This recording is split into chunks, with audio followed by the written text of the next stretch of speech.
Hello and good evening. My name is Sharon Loudon and I'm the Artistic Director of Chautauqua Visual Arts. And you're here with me because we are here together to watch Alpesh Kantilal Patel give an amazing talk, I know it will be, in our Chautauqua Visual Arts lecture series. Thank you for being with us.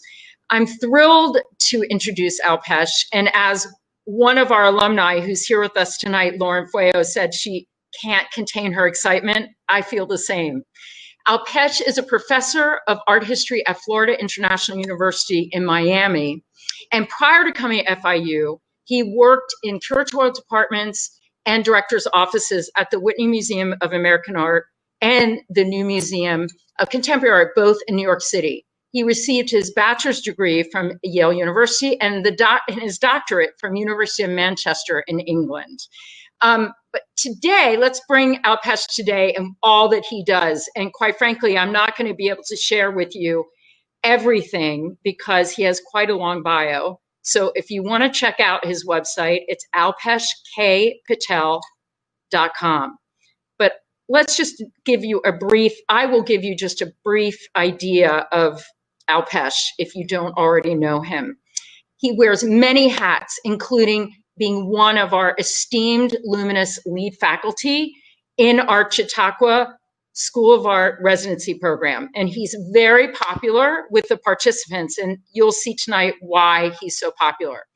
Alpesh is also the author of Productive Failure, which is a fantastic book.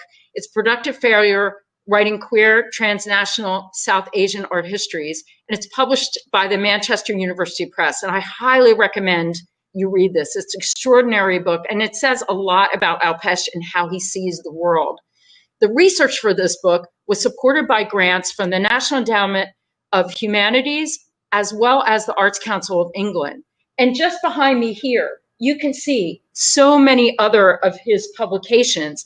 This is probably only half of the books that he has either contributed to or written. He's an extraordinary author. But he's also an editor, critic, and he's a curator.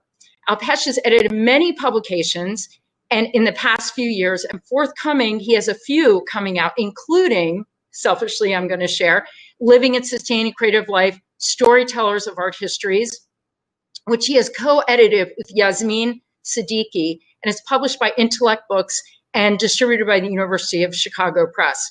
I would definitely sign up to get a first copy of that book.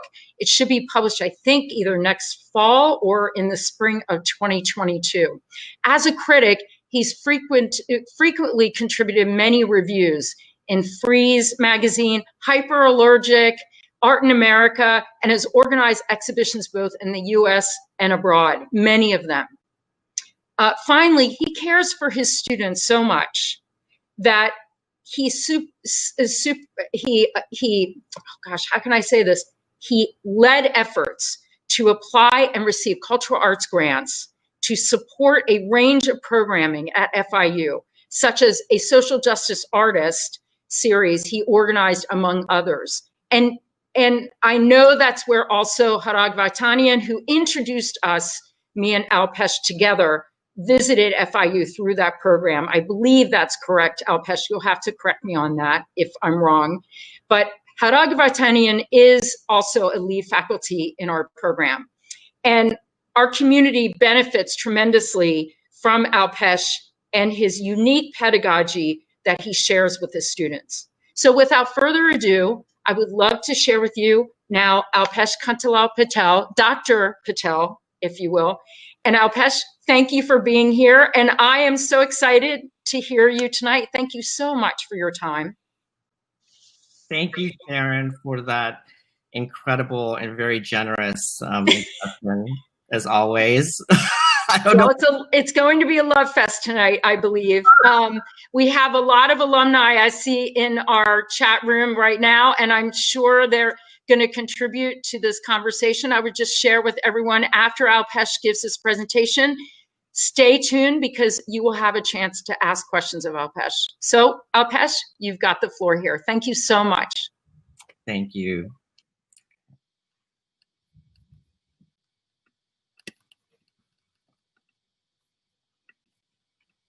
All right. So just to start off, when Sharon invited me to do this, it was around, I think, October of last year, and we talked about different kinds of presentations that I might do. And so much has, as all of you know, kind of shifted and changed in our world since the beginning of this year that really made me rethink maybe what I was going to present and the angle through which I wanted to kind of share my research.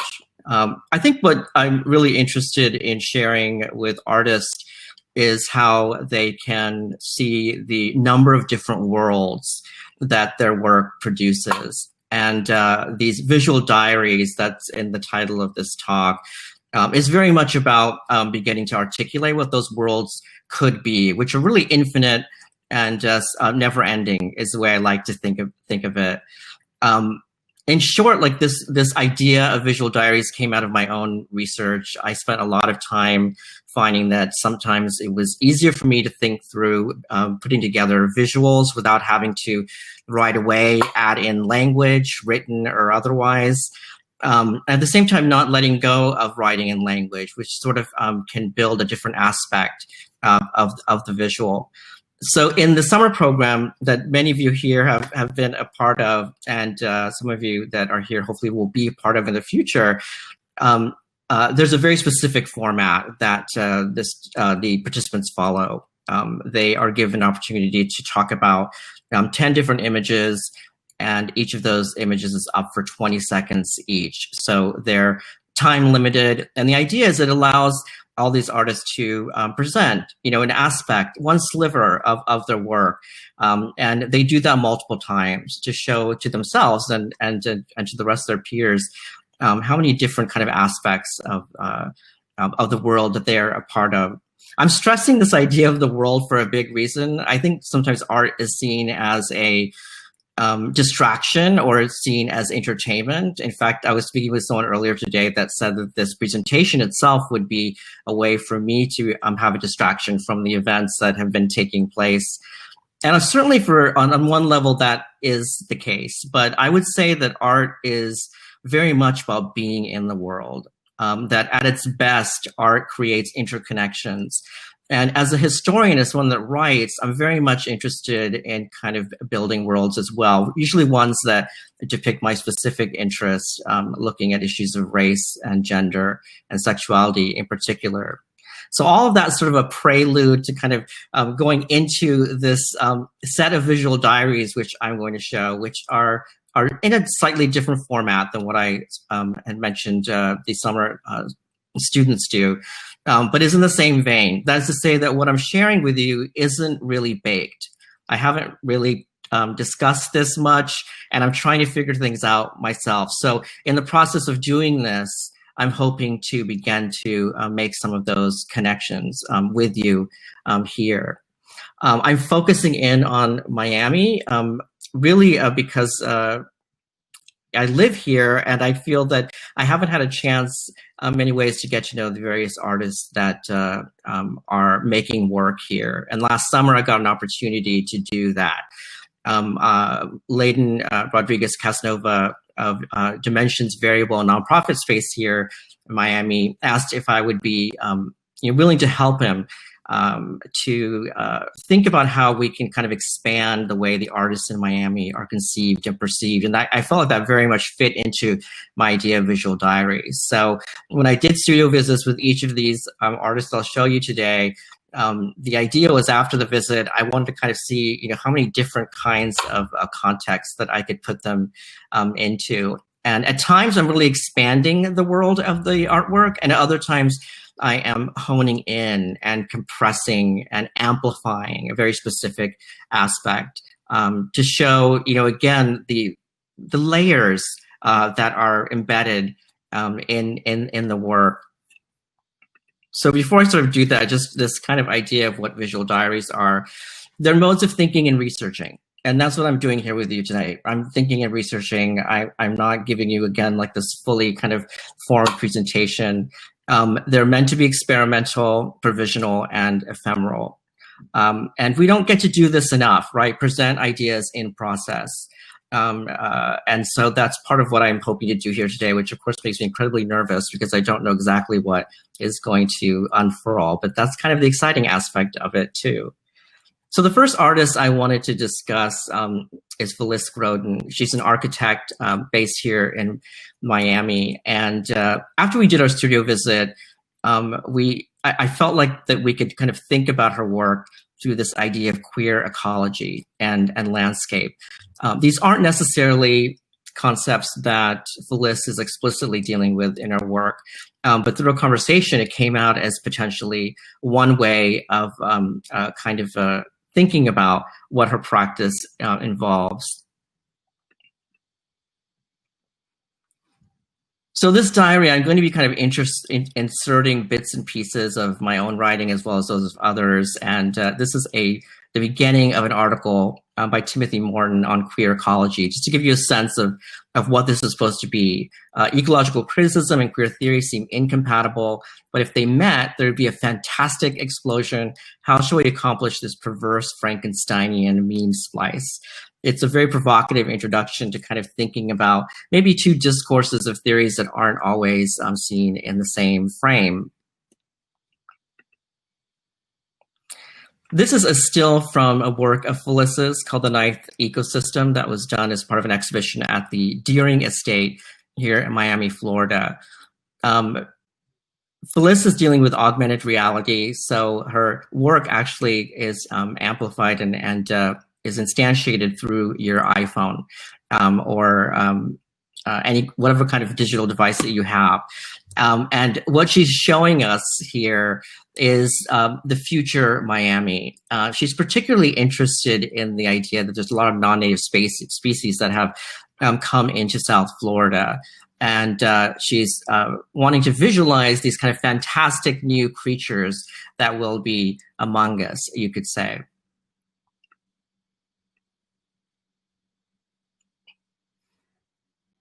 Now, I'm wanting to put this together with another artwork, and it's called The Light Club of Vizcaya, Woman's Picture by Josiah McElhenney. In 2012, he came down to Florida and looked at the archives of the Deering Estate. As I mentioned, Phyllis's exhibition was at the Deering Estate as well. So McElhenney put together a really, really fantastic video piece as part of an exhibition in 2012. And I wrote a review for Freeze about that particular work. And I don't need you necessarily to read everything that I have here, but what I wanted to kind of focus on is that Deering, or James Deering, was known for having a lot of same-sex relationships. And it's an aspect of his life that McElhenney incorporates into the video in a very implicit way, but I felt like it was very important. It's a kind of discourse or conversation that doesn't get discussed nearly enough. So I'm connecting this really again because of Phyllis's location, the Deering Estate. The Deering Estate is actually James's brothers, Charles, both of whom lived in the 1800s. They came down to South Florida and bought up a lot of property. And there are some cultural institutions now on those properties, like the Sky Museum and Garden. It's a work by Celine Bauman that I found when I was trying to understand and think more about queer ecology. It's called The Secret Life of Plants, Queer Nature. And I was specifically really interested in what I've highlighted here in green. This is from Celine's website. I'm just going to read to you this entire segment because I think it's useful. So The Secret Life of Plants deals with an infinite variety of shapes, colors, textures, and smells of plants.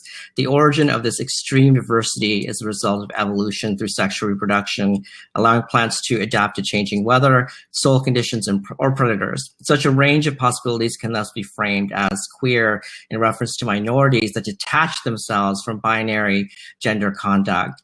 And it's that last part that I was, kind of very interested in that comes out of her work. And again, I want to kind of bring into the discussion of Phyllis's work.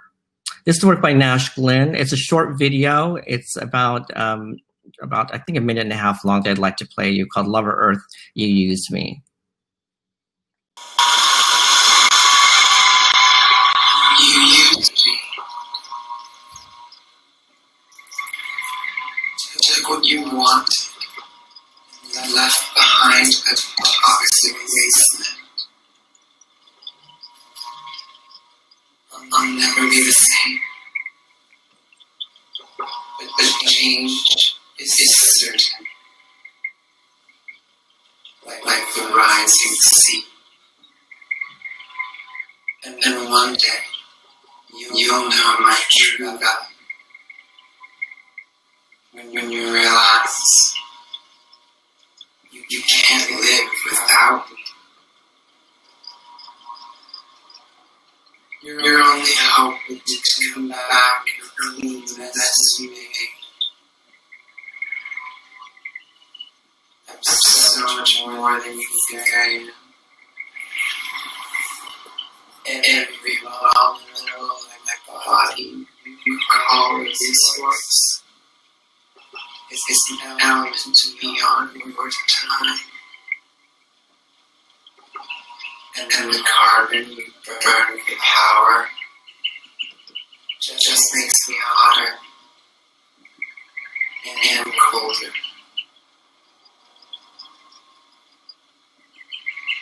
Even though you hurt me like no other, I still want you. But I don't need you. Because the future is fiction. And together, we make meaning.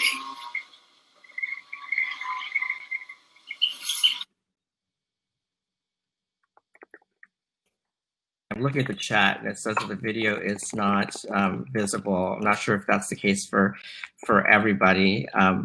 We'll take a look at that. But this the still here is evocative, and I think very much gives a sense of what's happening in this short video of 3 minutes. It's a trans feminine green nude posing in a landscape, right, dotted with oil derricks. And it disrupts binaries of masculine and feminine nature and culture. So going from Felissa's work to Celine's work to Nash's work, we're getting much closer to explicitly thinking about queerness in relation to ecology.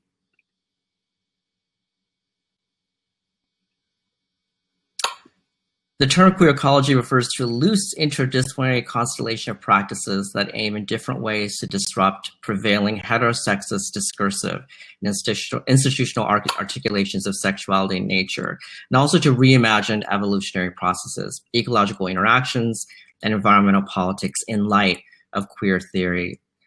So again, in this kind of short diary, I'm kind of bringing in excerpts of text from other authors, which I feel is very helpful to me to begin to understand where I'm going. But Felissa is an artist who is queer identified. Her work has never been really written about or seen in the context of queer theory. And I felt like it was time to do that. So this is one way that I'm beginning to kind of look at the different, one specific aspect of Felissa's practice and amplifying her kind of interest in thinking about non-native species and these fantastic creatures, but in the context of also the fantastic, multiple genders that are also created through that.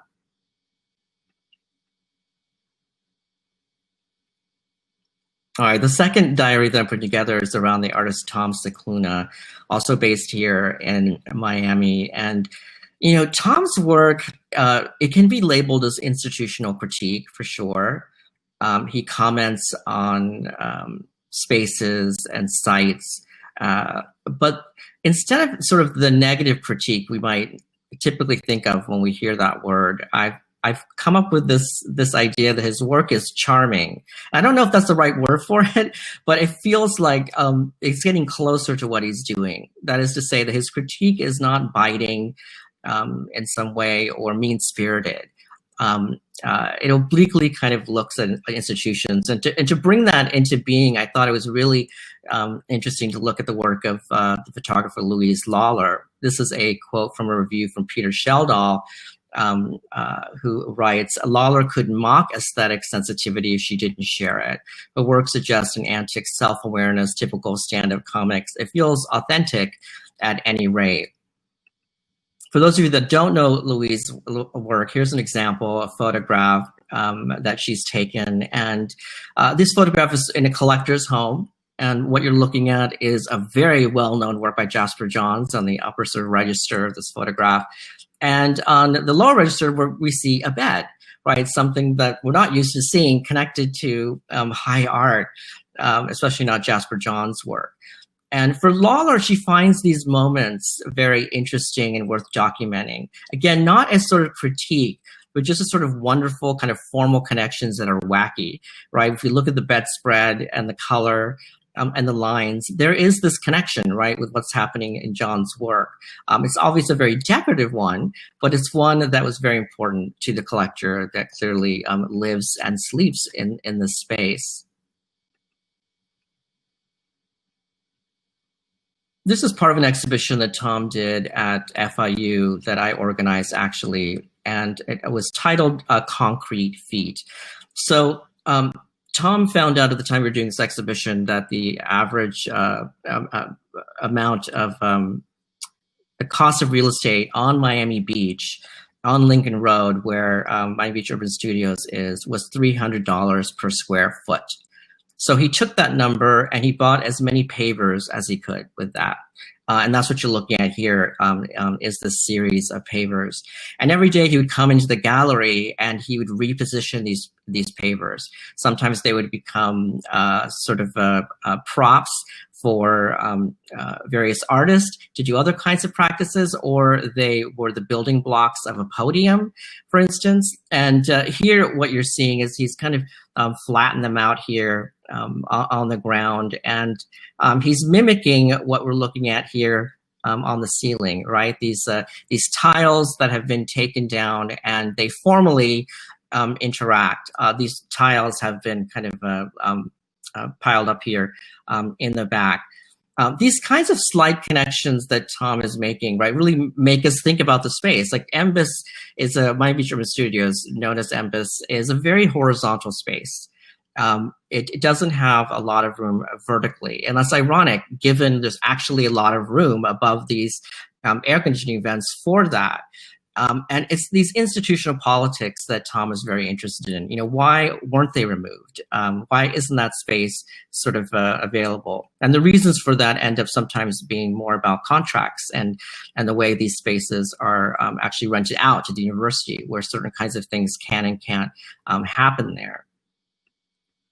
But they're gentle, the kinds of critiques that he has. And again, very much like Lawler, here we're looking at very well-known work, but she's not so interested in the work as she's as interested in the reflection, right, on this bench, and the work as it exists in that different iteration, taking it out of the frame of the object and bringing it into our world.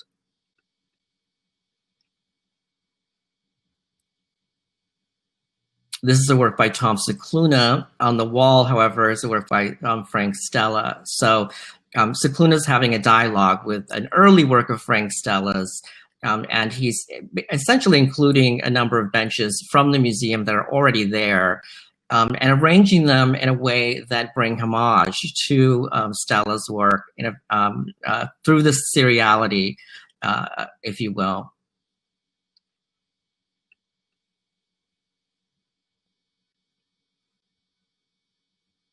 This is a still of a work of Tom's called Climate Sink. Much of Tom's work, or some of it, deals a lot with sea level rising, like Felissa's work. And here he's done something very simple formally. He's actually just turned around this digital time here. And it's meant to kind of really get the viewer to reorient themselves to the site of where you see this time, 1034 here. And this is, again, a very sort of well-known part of Miami Beach, known as Lincoln Road. It's very wealthy, has tons of different shops. It is 2 blocks from the ocean. And by kind of turning around the time, he's making people think differently about the space, kind of queering it, if you will, in a sense as well, destabilizing how we see that. So this is a nice quote from Tom where he writes, "I'm interested in working with materials that already exist in the world and work that has been involved in social processes. Typical artwork is only touched by the hands of the artist, removed from social production.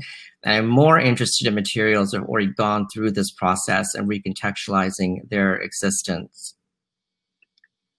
It's a great way of thinking about a work like this that Tom has put together. It's, you know, a series of concrete parking bumpers, right? Something kind of pedestrian, maybe not so interesting on its own, that have been built up here into a sculpture.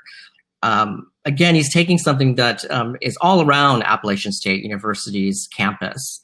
There are so many places for parking spots, and he's kind of nodding to that aspect, but turning it into, again, art through this very sly gesture.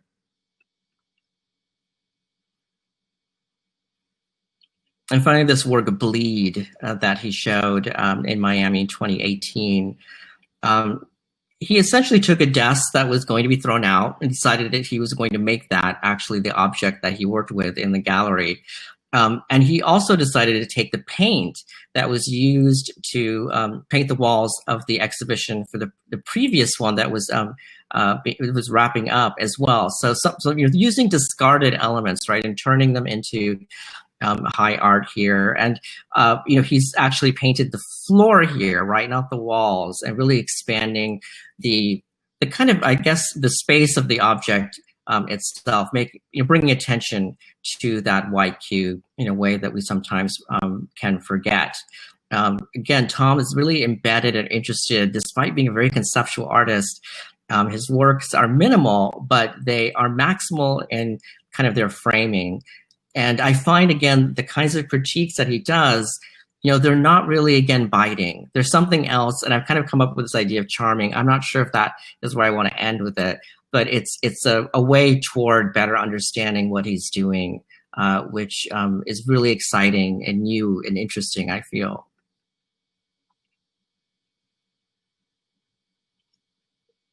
I'm going to shift into thinking about the work of Giovanna Gonzalez. And I'm very much interested in issues of gender, race, and sexuality, as I mentioned in the early part of this lecture. And I was surprised to come across Giovanna Gonzalez. That is to say, I didn't know her or her work, even though it explicitly dealt with the very themes that I'm always very interested in. So again, this is thanks to Dimensions Variable and Layden for sort of getting me connected to these artists.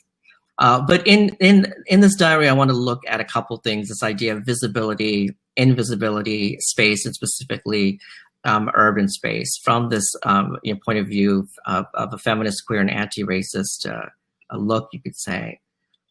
So to begin with, I wanted to bring into conversation with her work that of the Sphere Collective. That was a work that I was connected to when I was in Manchester in England. Sharon mentioned I did my doctoral work there.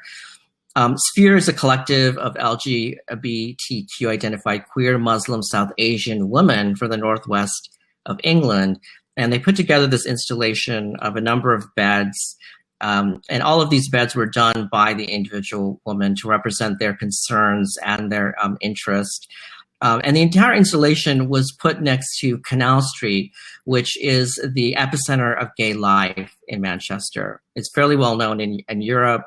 And essentially, this work is bringing attention to the fact that Canal Street is largely white, gay, and male. So this work ends up being something very different, right? It's bringing attention to issues of women that are not sort of visible in these commercialized queer spaces, as well as people of color, and then just adding on this element of Muslim identity is quite another third feature gets brought in. So Giovanna Gonzalez also does work that sometimes is in urban space, not always, but I wanted to kind of start with looking at this kind of modular work that she's put together. The individual that you're looking at here is Sydney Ravine, and she is about to do a performance on this modular sculpture. Very much this entire work is about claiming space that so often is not there for people of color, people that are queer, people that are queer of color, minorities more generally, you could say.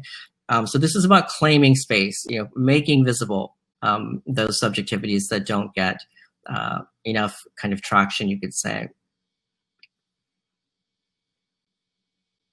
This is another work by Sphere. It's a video, and these are a number of stills from that work by them. And what I'm interested in here is how the women of Sphere incorporated themselves into their works, but always as silhouettes and only as silhouettes.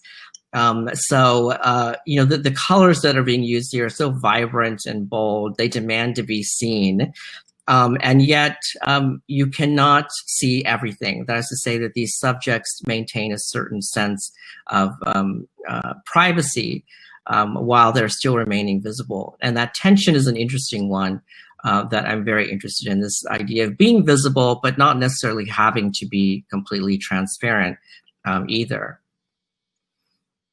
And so going back to Giovanna also puts these modular works into museum spaces. And I find that really fascinating. Like, she'll put them into museum spaces and then there'll be events around it. And the events are always connected to issues of race, gender, and sexuality. There are conversations that she's also building into the space of the museum. And again, making visible and heard voices that we don't normally hear in the white cube. And it very much pointed to me, this potential of museums. I love museums. I love white cubes as much as I have problems with them. But one thing that I feel like, there could be more of is conversation. And Giovanna is really instantiating or bringing that into being, allowing for conversation to happen. We need more of that, especially around issues about race, gender, inclusion, gender. And I'll just end with this work for this diary with this mural that the Sphere Collective did, going back to the work in England. And I mentioned earlier in this video, right, with these stills, that the colors that were used were sort of vibrant and bright. You see this here in the wall mural as well. It demands to be seen, right? But once again, the individuals of Sphere are there, they're embedded in it, but they are there as silhouettes only. They're maintaining their right to a kind of privacy while remaining visible as well. Reorienting how we see citizenship, I think, is one way of thinking about that.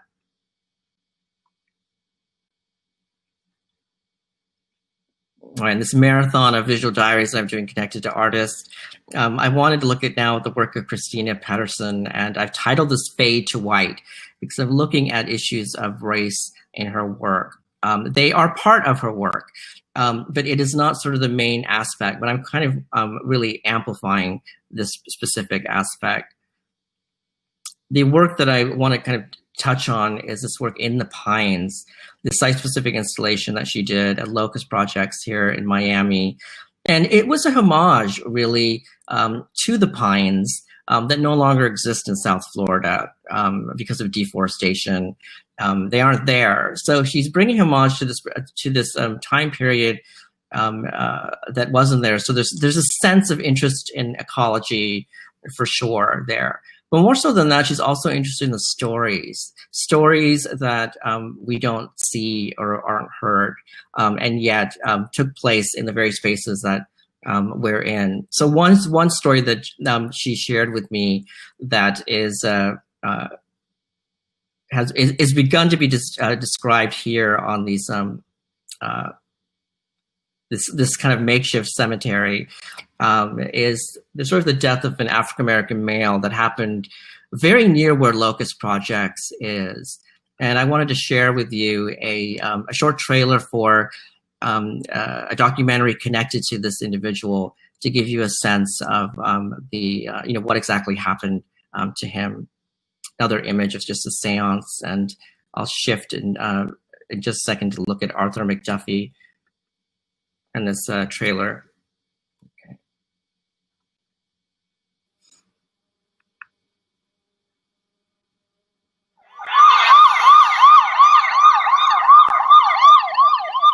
I think a lot of young people have no idea what McDuffie was. No idea. And as a matter of fact, I don't think it. I know it. Older people, it has a lasting effect, I think. This is where the questions begin. McDuffie crashed his motorcycle, but some of the wounds he sustained are not consistent with the accident. Some substantial use of force was used at the scene after the chase, and the subject died of critical injuries resulting from that use of force. People just exploded. It was almost like someone had gone along and struck a match and threw on something. Scared us. It scared quite a bit. I think this is one of the worst things that has happened in Miami, and I am very, very disappointed that someone was not held responsible for it.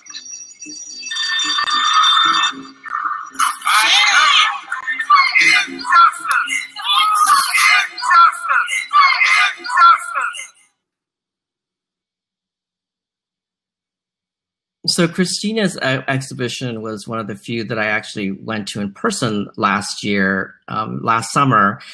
And, when I, read about this one specific story, I was really taken by it because of its resonance with our current moment. And that's exactly the reason why Christina included it as well. This is something from our past that very much overlaps with our present. Many things haven't changed in relation to racial justice. But I, once again, when I was in this space, what I was also really taken by was that this happened not too far away from the site of the installation, right? But there's no markings or nothing that's there for you to know that, and how quickly information dissolves and disappears. And I really appreciated Christina's exhibition, kind of bringing some of that history back, voices that have been silenced or are not heard enough. So her work also made me think of that of David Hammond's, in particular one that he did right after 9/11 called Concerto in Black and Blue. And this amazing exhibition essentially what had absolutely nothing in it but people. And that is to say, when you would come into the gallery, it was dark. There'd be a flashlight for you, and that would be it. That was the work. This kind of light that you would use to investigate the space and those around you as well. Very poignant, very conceptual in many ways as well. But what I found so interesting about this work was really bringing in this human element of the violence that we see. Unfortunately, thinking about McDuffie's work too much on a daily basis, making it human by interconnecting us through these flashes of lights. And I was also thinking about Kehinde Wiley's work, his amazing work such as this one, this mugshot study. It was one of the first ones that he had done when he was a resident at the Studio Museum in Harlem. In the early 2000 period, he found a crumpled piece of paper outside of the museum and had this mugshot on it. So this portrait, when you look at it, it's just gorgeous, right? The kind of blacks and browns that he's using to really depict this individual is sublime, you could say.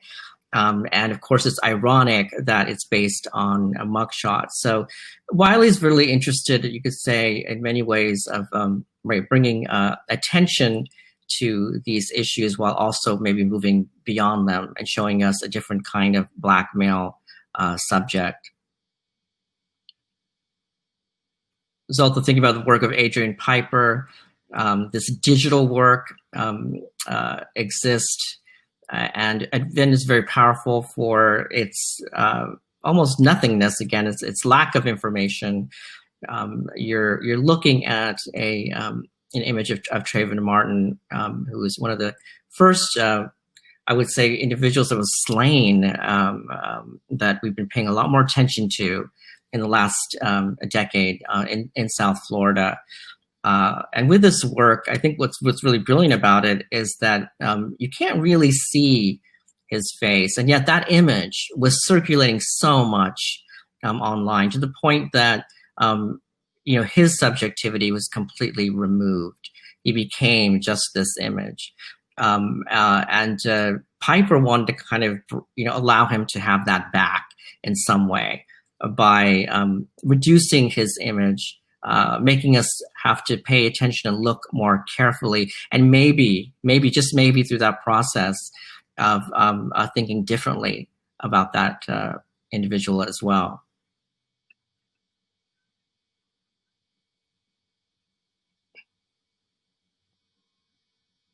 This is another excerpt from Christina's work that I wanted to share. And she explicitly connects it to the Confederate statues that have fallen. This work here, she likes to say, is toppling equally deserving industrialists like Deering, Charles Deering and James Deering, which I mentioned earlier in Felicia's talk. And when I read this, I immediately, of course, thought of Kinde Wile's work, Rumors of War. This this photo itself is amazing of this sculpture that was in Times Square. This sort of responds to this moment. So Christina's work, again, is not explicitly about racial injustice. It has so many different layers, but this is one that I wanted to kind of really tease out to see the depth of it, because there was just so much there.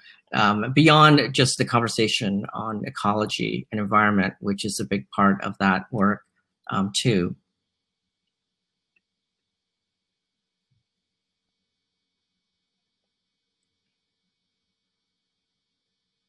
So Francisco Masso is an artist from Cuba and more recently now based in Miami. And this diary is called Camouflage. And this will become clear why. Just a second. I bring his work into conversation with that of Assad Falwell, and that will become clear why I do that too. So Francisco was really interested in the fact that there are a lot of plainclothes officers in Cuba. You don't know that they're officers, and he's abstracted elements of their garments and turned them into artworks. So he's kind of taken them away, at least in this particular work that you're looking at, from its referent. These seemingly innocuous, right, colors and shapes have a more kind of political valence for him that's not obvious right away. There are works like this where a photograph will be included in the bottom right-hand corner that makes that connection a little bit more explicit. And I've just supplied some more information here that Francisco has written about the work. That maybe it's worth just reading this one. I have a couple coming up, but this painting documents the polo shirt pattern worn by a covert agent of the secret police during the detention of the dissident political group Mas de Blanco, March 4th, 2018. Aesthetic Register of Covert Forces series includes 10 volumes of 20 paintings each of smoothly textured, color-blocked acrylic paintings, matted and framed. They are presented as pages of a book that refers to the history of repression in Cuba. Each painting is paired with its own image as a reference where men in striped shirts are pushing and physically restraining protesters. So, again, I'm just looking at the work, they're just so dazzling, maybe on a formal level, the patterns and decorations that are being shown. But of course, that these patterns and decorations have this history, and it's that he really wants us to focus on. He's maybe, getting us involved in what might seem to be far away issues, someplace that, let's say, many of us aren't going or don't have an interest in, through the seduction of the visual. Right, but through that, we begin to have, I think, a more affective relationship to the kind of politics that he's interested in making visible through the aesthetic again. Some more examples here. So I mentioned earlier I wanted to pair his work with that of Asad Falwell. And this is a very different kind of camouflage. So the camouflage we were looking at previously was one of subterfuge, right? It was one of subterfuge by the police. The police were in camouflage. But here, Assad's subject are these freedom fighters, these women in Algeria during the Algeria war that essentially, because of the way they looked European enough that they were able to cross the border between Algerian and French occupied territories. And by doing so, they were able to plant bombs essentially in various spaces. So this is the kind of camouflage that is, in reverse, you could say, from what we looked at. Now, from the police side, from the point of view of the perpetrator, you could say. So these works that he's put together, these really amazing paintings, include somber portraits of some of these women, I think, to really reflect the seriousness of what they had done. And there is all this very colorful ornamental material around that they are connected to Moroccan textiles. So they're very much from the area from which these women stories emerge.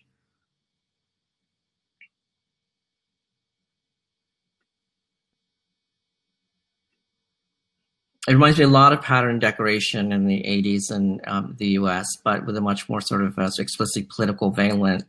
I pulled this out. I mean, I've shown that work that includes the portrait of Jamila many times, but then when I found this, I was, it kind of brought me back to the reality of what these women actually went through. And so there's some information here about what Jamila had gone through when she was in police custody. She was tortured by French military with electrodes, cigarette butts, kicks hard enough to displace a rib, and rape using a bottle.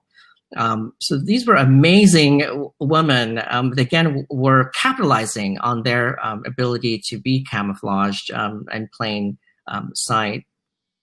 It's another work of Assad's that brings attention to these amazing freedom fighters.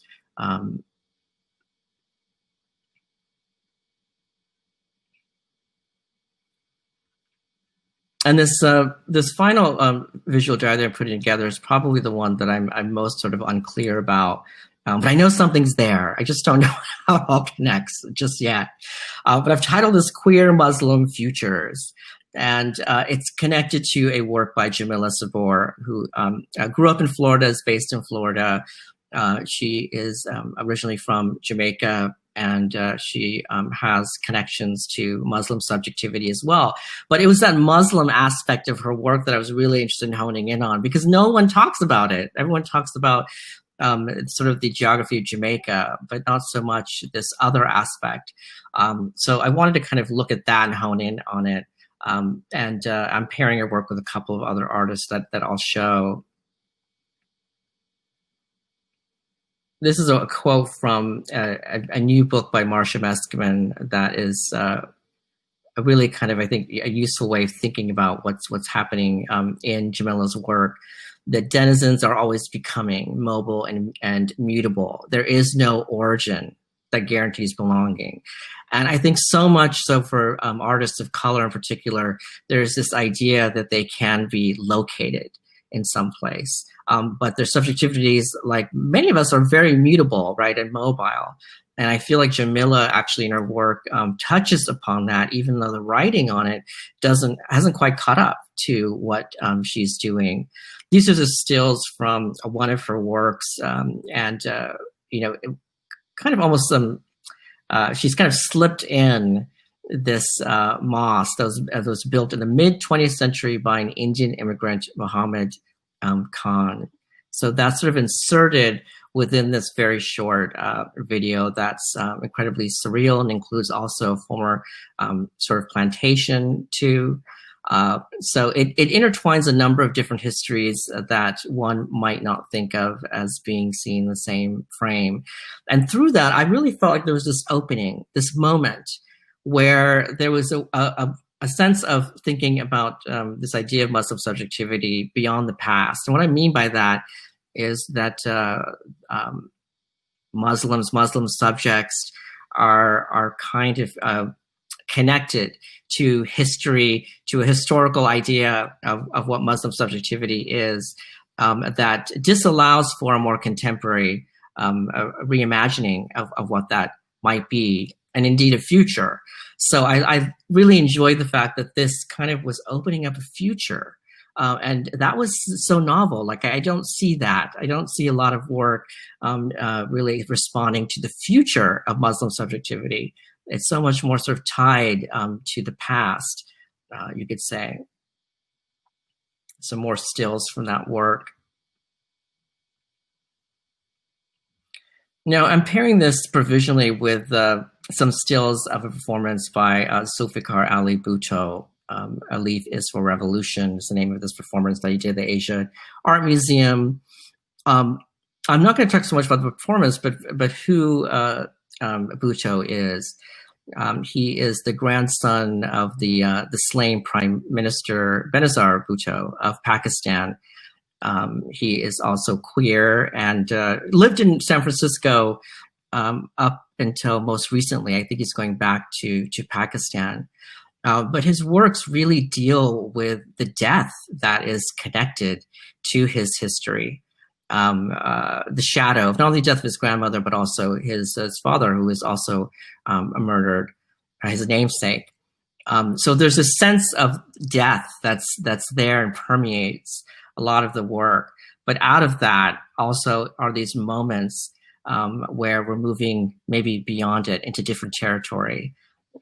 This is really great image, I think, where Zulfikar is channeling, as I've written here, an essay by the scholar Jasbir Puar called Terrorist Monster Fag, where she kind of indicates how the Muslim subject, the queer subject, the terrorists are all one and the same in the viewpoint of sort of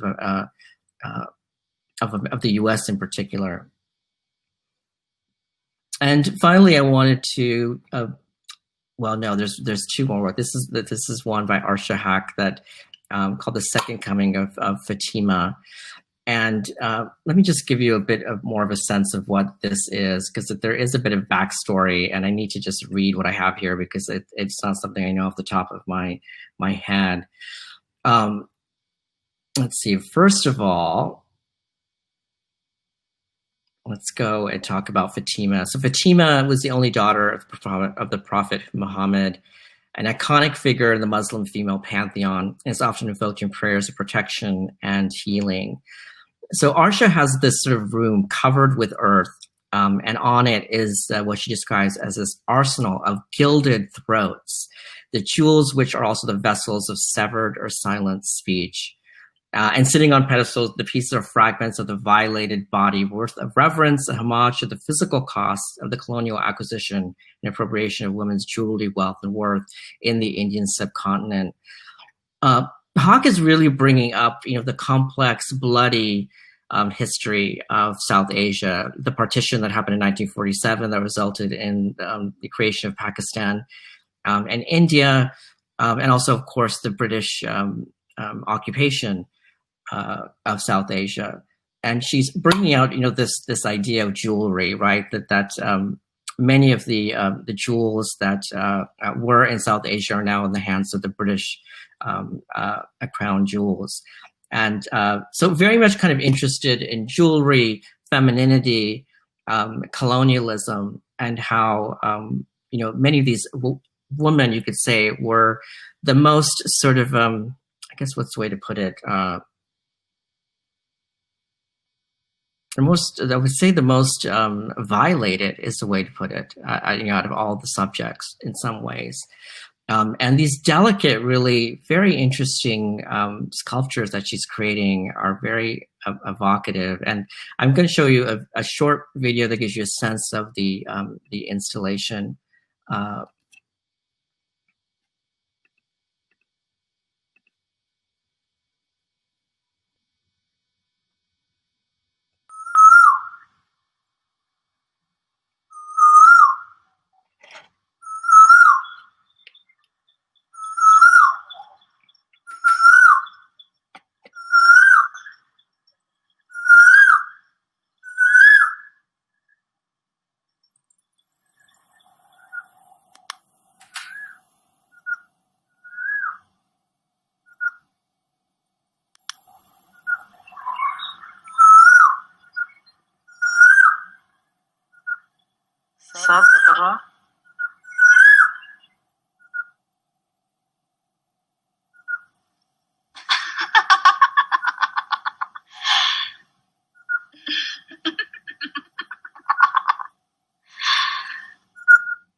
सब तरह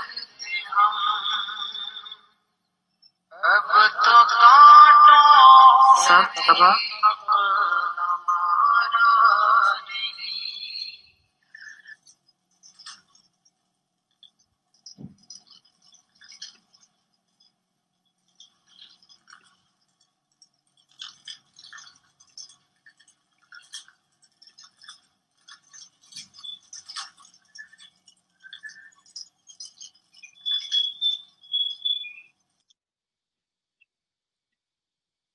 So just some more information about the sonic aspect of the work.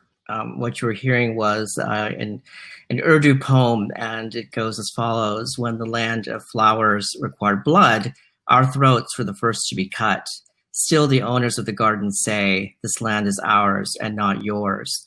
So there's a sense of melancholy that for sure is very much a part of this work, this interest in not suppressing the pain, let's say, of the history of colonialism, but bringing it to the fore affectively. But within that, I feel very much like these delicate, amazing sculptures. There's just something about them that they feel like they also point to a potential future again, that moves beyond the blood, right, and the pain, to something else. What that else is of course always up for negotiation, but they feel like it's not completely, that idea of a future is not completely evacuated in the process of mourning, you could say.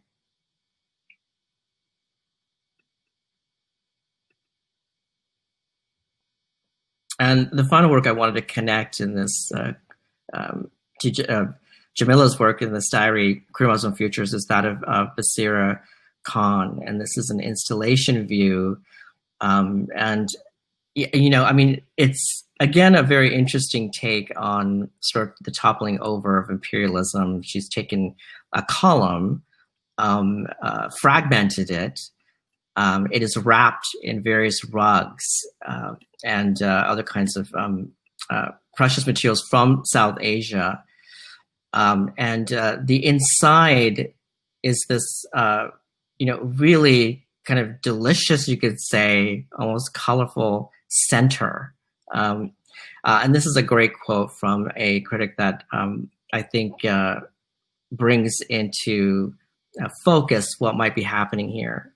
So colors abound in each cross-section, perhaps unexpectedly, while the rugs display elaborate patterns in auburn and burgundy. The columns foam insides are solid shades of hot pink, baby blue, and neon orange. This juxtaposition seems absurd at first, but resonates within the context of the show, which is titled Snakeskin. The artist suffocates the fallen imperial structure with serpentine materials, hacking into pieces and exposing its soft core. Again, kind of, I think, embedded within the violence that is implicit here is also this potential for some kind of future. And as I said, with all of these different diaries that I've shown today, it's just me sort of beginning to think through, what they do for me, where they take me. And this is kind of a first stage.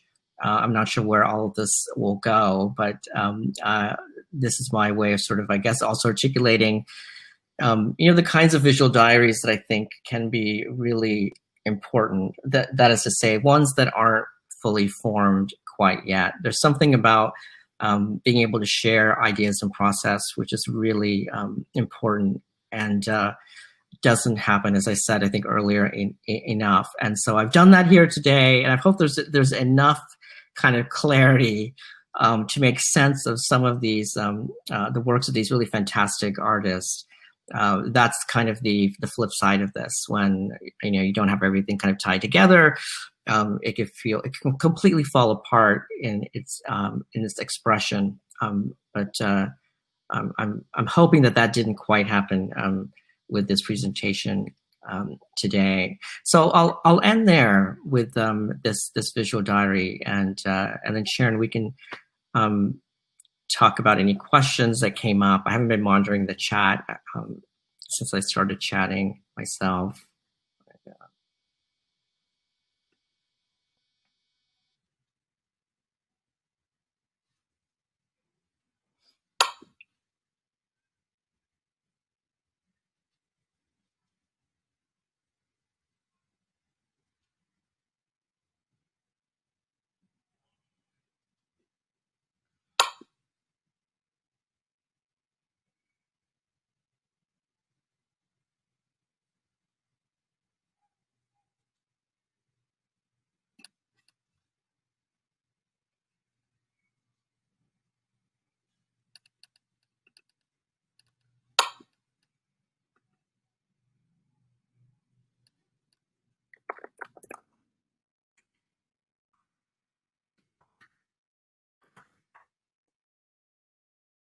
Can you hear me now? I'm sorry, I had some technical problems here. Sorry about that. Let me start over and say thank you, Alpesh. It was incredible to see and how generous you were to share so many artists with us and how you connected them. For everyone here, if you want to ask a question, what you can do is you can just click on to your camera that's right next to your name, and that will put you in queue. And when I see that, you'll be popped onto the screen, and you can ask a question to Alpesh right there on the screen, or you can just put it onto the chat room, in the chat room. And there is someone who's already asked a question, and Alpesh, I have several questions to ask you. But since someone has already asked a question, I'm going to go right to that, if that's all right with you. Yeah. And I'm sorry for that technical problem. I have some issues with my computer. Okay, so now we're here. Chris Rumman, who's a fantastic artist, who's also one of our alum from 2019, who's an extraordinary person. She's asking, wonder if you had a chance to see Larissa Sansor's, I hope I'm pronouncing that correctly, short films, specifically in the future they ate from the finest porcelain. Have you seen those short films? I have not, but I just Googled it, and I will look more at that. Thank you, Chris, for that. I mean, this is what is so helpful to kind of get this feedback. You know, people that are seeing things that I'm not aware of. So I haven't seen that, but I'm excited to now take a look at it. That's so great. You know, Chip, you can put us both on screen, I think. We'll be good to go on screen. I think everybody's got it. Well, I have a few questions for you here, and I'm really grateful that Chris started our questions, but I want to refer to a couple things. First, this book here, your essay in this book. The book is From Museum Critique to the Critical Museum from 2016. And in your chapter 12, which is entitled Towards Embodied Agnostic Museum Viewing Practices in Contemporary Manchester, England, you write in the first paragraph, you say, the viewer in a post-museum is active, not passive, and a producer, not a consumer. Such a mode of viewing shifts the conceptualization of an object, whether it be artistic or ethnographic, as a static entity to one that is performative, and are thinking about an object as doing rather than merely being. And that gets to the comment that you said early on that art is very much about being in the world.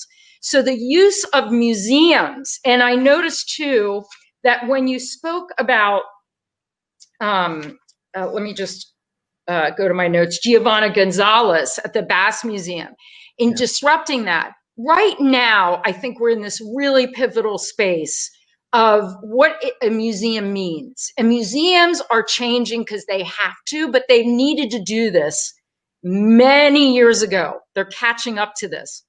Now, with that, and you wrote that, it was published in 2016, but I'm sure you've had perhaps that view as many other art historians, well, maybe some art historians. Can you share with us what your view of the museum is today and moving forward, since we're in this pivotal disruption, which I think is very optimistic? Wow, you pulled that out, Sharon. I like that. That sounds so good. I have to be prepared for these things. I mean, you're an art historian. My God, I'm under so much pressure from art historians. I mean, you know, I think, as I said in my talk, and I really am hopeful that museums can be sites of conversation, and not necessarily sites of polite conversation, but you know, museums can be sites of conflict. But because of the space, there's potential for that conflict not to lead to violence, let's say, or to the lack of discussion of very, you know, difficult concepts or ideas. I'm thinking about the Whitney Museum and how they didn't handle so well the the response to Dana Schutt's work. So if we think of that work, right, as performative and not an object, there was so much conversation around that. A lot of interesting, poignant, difficult conversation, but the museum remained unable to provide a space for those individuals that wanted to have that conversation. And so I'm hopeful if museums can do that, and I don't know how they can do this, I don't provide the answers per se, but that they're going to need to. We're not interested, or I'm not interested in a space of consumption anymore. That is, I'm not even sure it's tenable. It's unfortunately part of the way the 18th century or late or early 19th century model museum functions, right? It was always, museums were always about nation building and showing the wares of the various nations that you had conquered. And so it has this very difficult history that it needs to move beyond. I don't know if it will, but I would love for that to happen. And in that chapter, what I do is I discuss an example of a museum that does do it right and does a really fantastic job of thinking about what it means to have these complex conversations. So the Manchester Museum, they opened up conversation around works that were in the collection. And then they videotape these conversations, and the conversations are amazing. Like, they take these objects that are otherwise kind of inaccessible. That is to say, they are described as an African sculptural from X location, and you have no sense of what that means now. But in the conversations, there was so much about what was happening right then in terms of racial politics and race in England. So it became about talking about what was happening right now vis-a-vis this work. So it's possible, it's being done by some museums, but it really also demands an openness to your viewers and your consumers. And I'm not so that's where it gets difficult. Like, I mean, how do you manage that kind of potential engagement? Well, I think that it's a huge, huge topic. And I do believe that in the context of you're showing things, as you say, in the white cube, and then things that are not, and how that can, the content can shift. And I do think there is a certain amount of risk-taking that needs to occur in order to grow in any capacity. We have another question from Allison Pasquesi, who's also one of our alum from 2020. And she says, that's in the chat, I am so grateful for your in-process presentation. These days, with the weight of events, I sometimes feel stuck in status. Your practice of making agencies, and setting up effective relationships shows a way forward for me. I feel we are determined as a society to, quote, think our way out of this, unquote. What you offer is an intuitive solution, such a relief, moving strongly into a future as a creative unfolding, unfrightened with expectation. Way leads on to way. Do you bring these visual diaries back to the seminal artist? Does it feed them?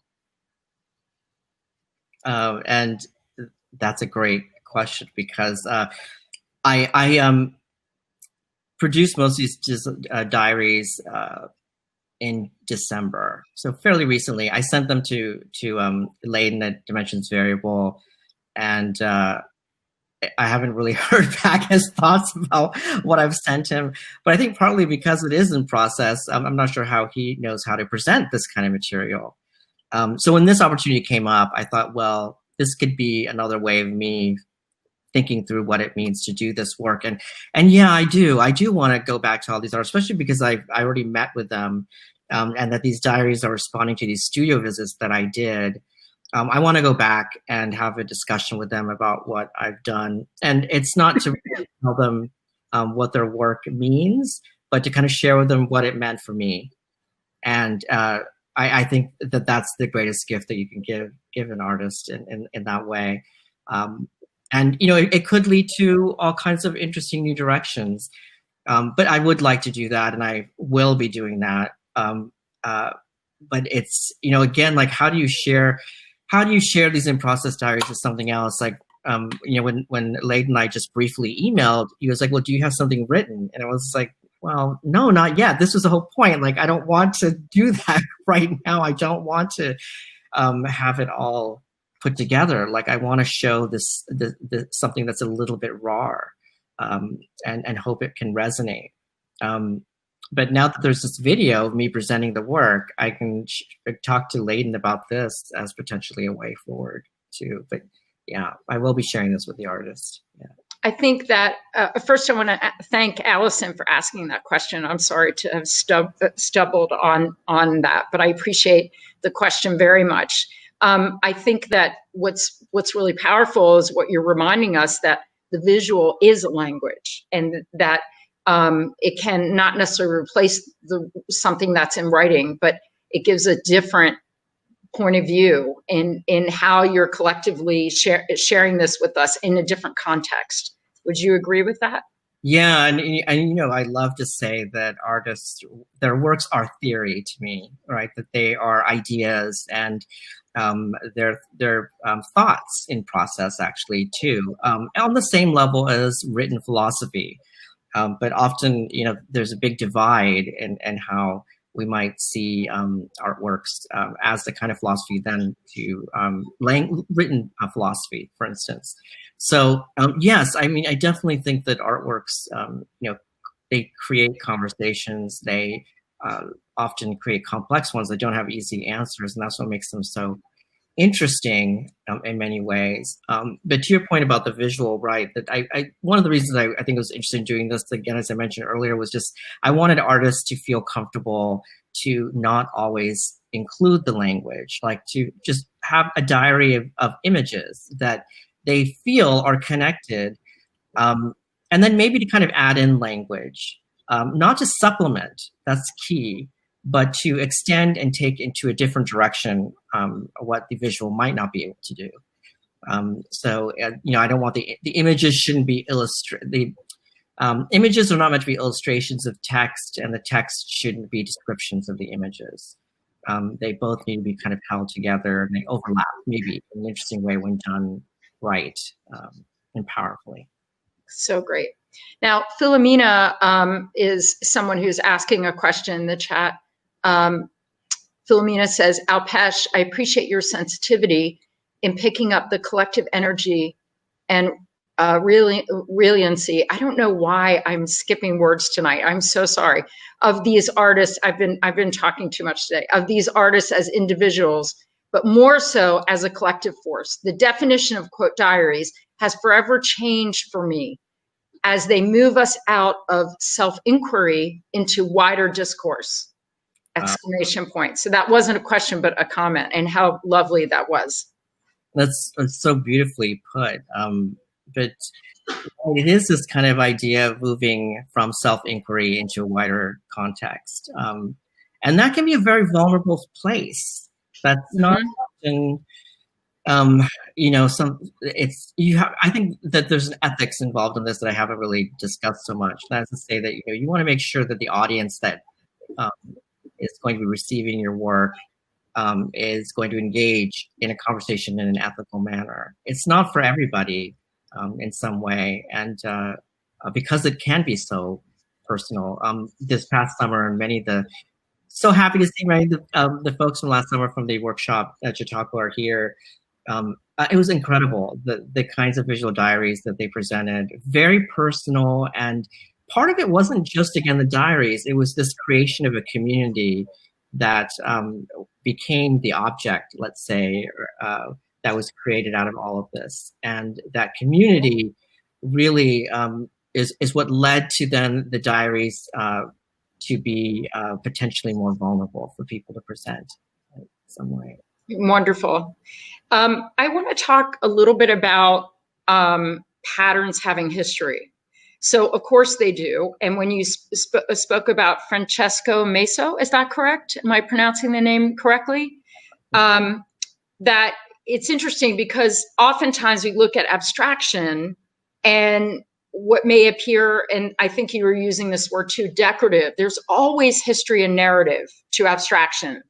And I really do believe that there is, because of intentionality and placement, and also process. And even when I think about the devoid of something, like what Robert Ryman, for example, in the choices that he used white as the physical element to create all of his images, but that was an intention from him that carried a lot of meaning.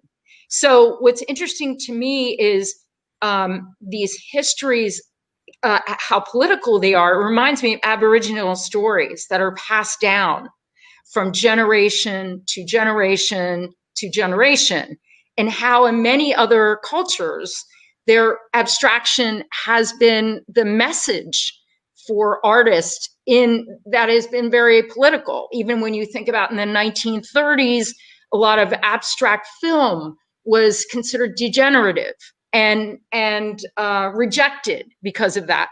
Do you want to talk about the abstraction as also being rejected? Like when you were saying about Francesco's work and patterns having a history, just to be able to see it as something that's so seductive that can be dismissed. I think that what might be interesting is, maybe a decade ago, like I felt strongly that if artists were interested in issues of identity, that abstraction wasn't the way to go, that it was hiding, that actually I was more interested in exaggeration and to people really bringing attention to the body. And now I actually have a much different kind of take on abstraction, and that's to say that it has to offer something a little different. There's been a lot of wonderful writing more recently on abstraction in relation to identity, especially queer identity, by David Getsy, for instance, who made a fantastic argument by, how abstraction can be capacity building. That abstraction has capacity, I think, is how he describes it. So it's very powerful. I guess maybe I'll say that the issue often, though, can be that it's hard to rein in terms of meaning. Let's say that it can be, and then that's where it gets potentially the message can be lost, I guess is what I'm saying. Like with Francesco's work, when I first saw his work, I didn't know the deeper history of it, so I could only take it based on the images that I'm looking at, and they were cleaved from a referent that I needed to know to better understand what was there. So abstraction might involve, I won't say more work, but you need to dig in and find out a bit more. Abstraction doesn't mean anti-representational. That's what I should say. Correct. Maybe that's the way to put it. Like it shouldn't be seen as the opposite of representation. It is representation, the different kind, and might require different tools to really unpack.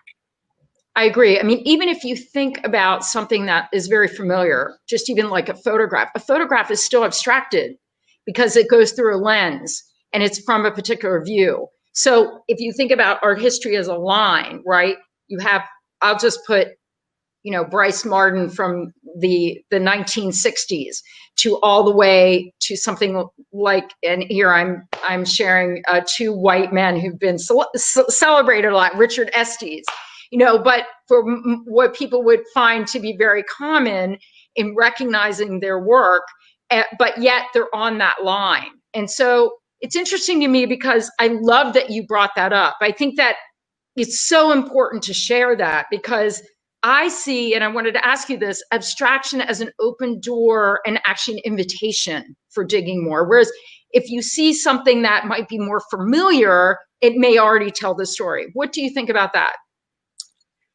Yeah, I think that's what can be great about abstraction is it can be that open door. Looking back at the Trayvon Martin and yes, by Adrien Piper, right, very abstract, and that's part of the point, right? To allow us to see that representation that's there, right, differently than what we've ever looked at before. But I'm also just thinking about Philip Guston and the whole controversy around his retrospective And when I teach him, I usually teach him first and foremost in the lineage of abstract expressionism. Yeah. So that whole dialogue has nothing to do with race on its own, you could say. And so a lot of Guston's work, the politics of it has for years been seen as a second note or second part of his work, rather than something that's just as important as his the visual vocabulary that he creates in his more abstract works.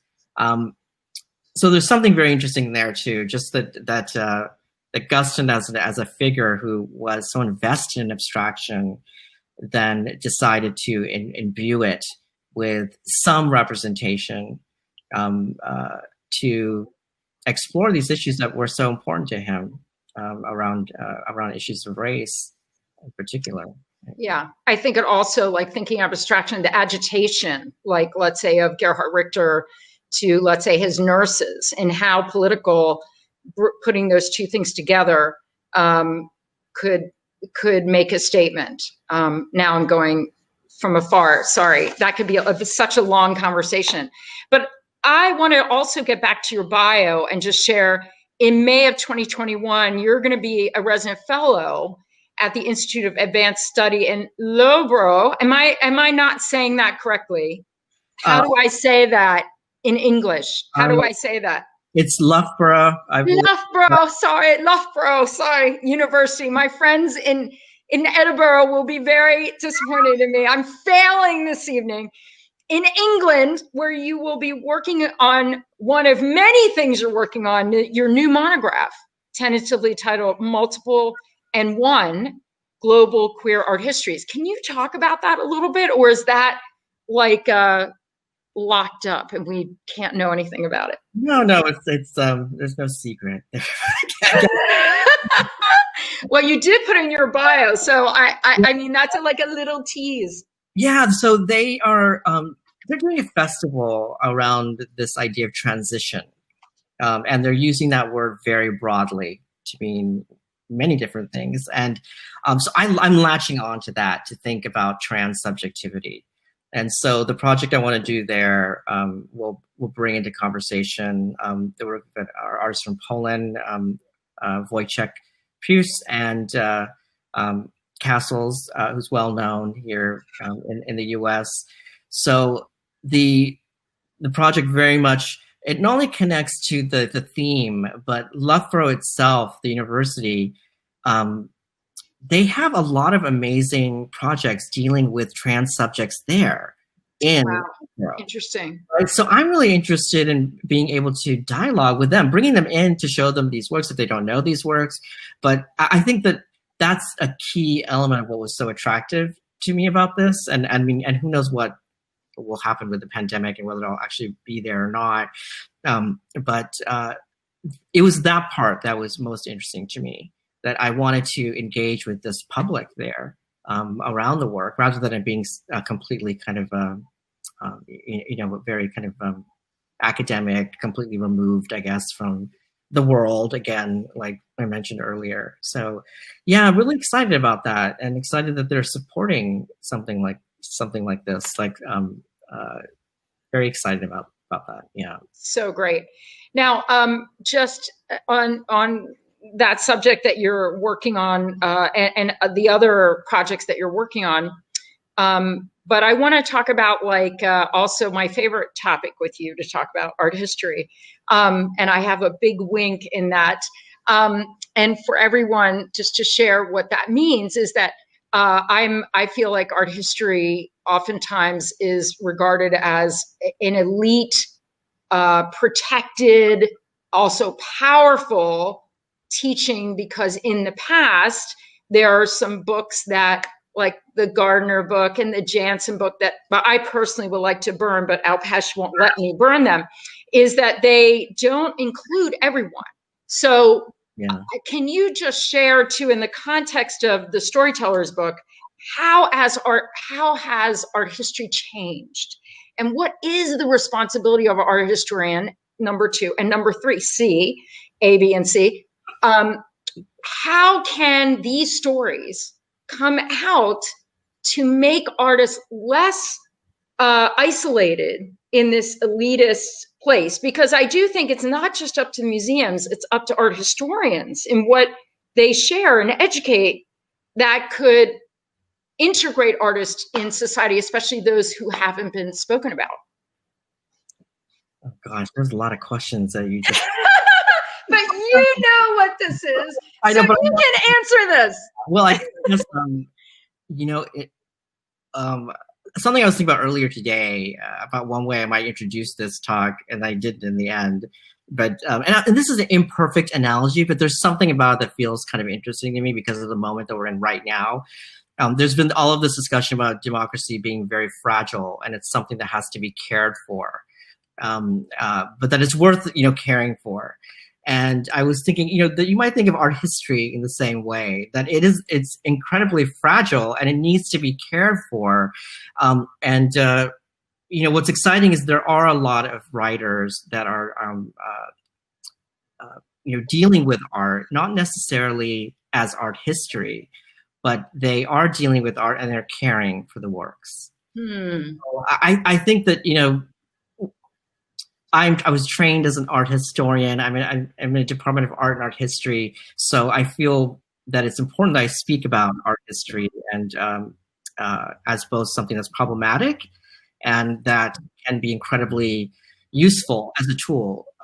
We talked about how, you know, I wouldn't be in this field if I didn't feel like it would help me talk about the issues that I'm interested in. You know, issues of queerness or transnationalism or South Asianness aren't on the top of the list of what we might normally think of as being normative art history, but it's there. The tools, the ways that art history teaches us to look and see through form, authorship, context, viewership, you know, that those can open up the door to these other, the gateway to these other histories. And so in the Storyteller's book, Yasmin and I have collected these amazing first-person narratives of a variety of different folks that are creating contemporary art history, not just art historians, but artists, archivists, and curators who are, you know, talking about how they're, I guess, you know, how they got involved in what they're doing without it necessarily being coded as art history per se. There are a lot of what's really nice to see was that there's actually a ton of people doing this that are you know, calling for the care of work.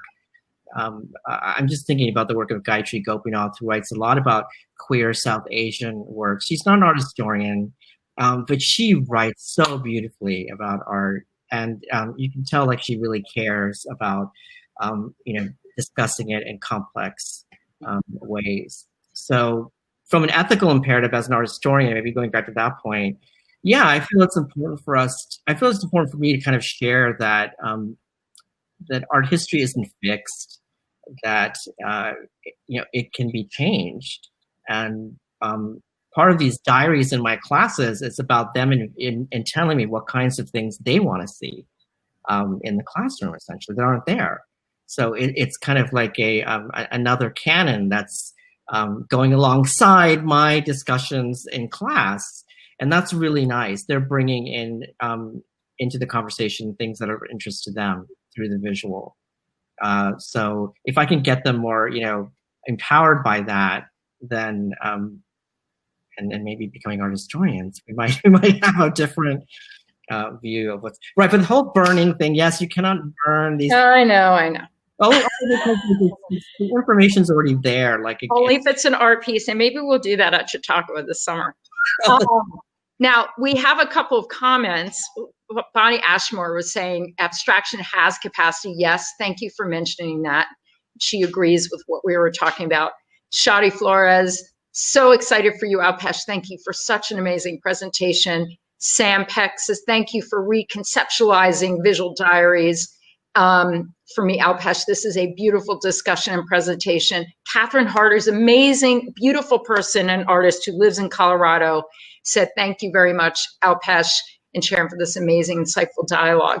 I also want to share my gratitude and want to say that this is it's amazing because what you do is very different, in my view, of the pedagogies that I see in the world. And you certainly are leading our field in how to see work differently. And the people who are so lucky to be able to join us every summer or each summer in the Chautauqua School of Art program will have the opportunity this summer to be able to receive your goodness. So I'm really excited, and all the applications are open.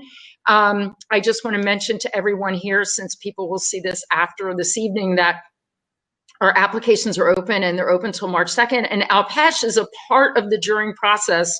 All of the luminous lead faculty, as Caleb wants me to say, are a part of the process in sharing in deciding who comes and has this experience with Alpesh and everyone else. So I'm really grateful for you being here. And it doesn't appear that people have any other questions, but do you have any other comments, Alpesh, you want to end with? I'm just, thank you to a lot of the people that are here in attendance who I've gotten to spend a lot of wonderful time with, either in person or virtually, and from whom I've learned so much as well. So thank you to them.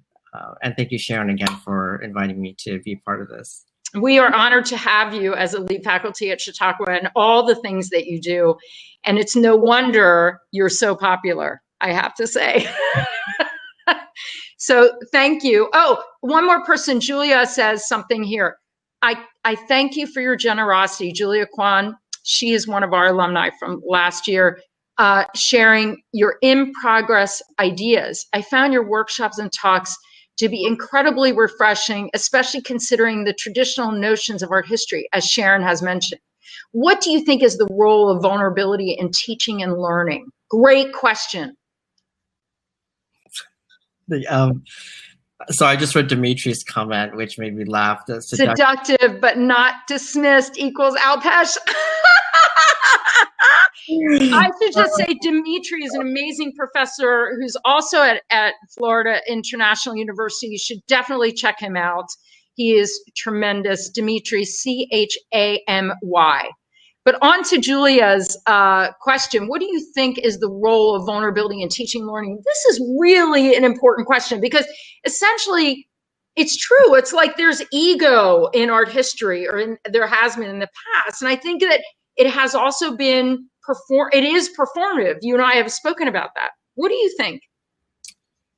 It's a scary thing to be vulnerable. I think and yet I think that it has to happen. So this past summer, even with the workshop, I had no idea how it would work virtually, and I didn't know, and I think, but it was worth trying, right? And it turned out actually to be really marvelous, amazing. But one couldn't have predicted that at all. No. And I guess my point is that this idea of vulnerability is important, but it's also something that it can be exhausting. Like, with these artists that I've just shown, and there's 5 more of them I didn't show, I'm giving a lot of myself, and that can itself be very difficult too. So I think that it's important, but we shouldn't underestimate why people aren't vulnerable at times, I guess, either. That there needs to be people, the teachers should safeguard themselves, I guess, as well. Correct. Like, yeah. They need to be completely vulnerable. But yeah, there is a sense that if artists don't do this, right, that if art historians don't do this, if teachers don't do this, we're just going to be creating canons. Correct. And I don't have an interest in doing that at all. So, yeah. Well, as Allison Pesquesi says here, a private bravery, which I agree with. Now, before we go, I just want to put these books up. It's quite heavy, but I would love for everyone to see this and take a screenshot. Did everybody get that screenshot? So there are you seeing it in reverse though? Oh my gosh. There are all of these books that you can get, and Productive Failure is amazing. And the short essay from museum critique to the critical museum is really relevant today as example for, I've actually sent that to many museum directors saying, why don't you look at this?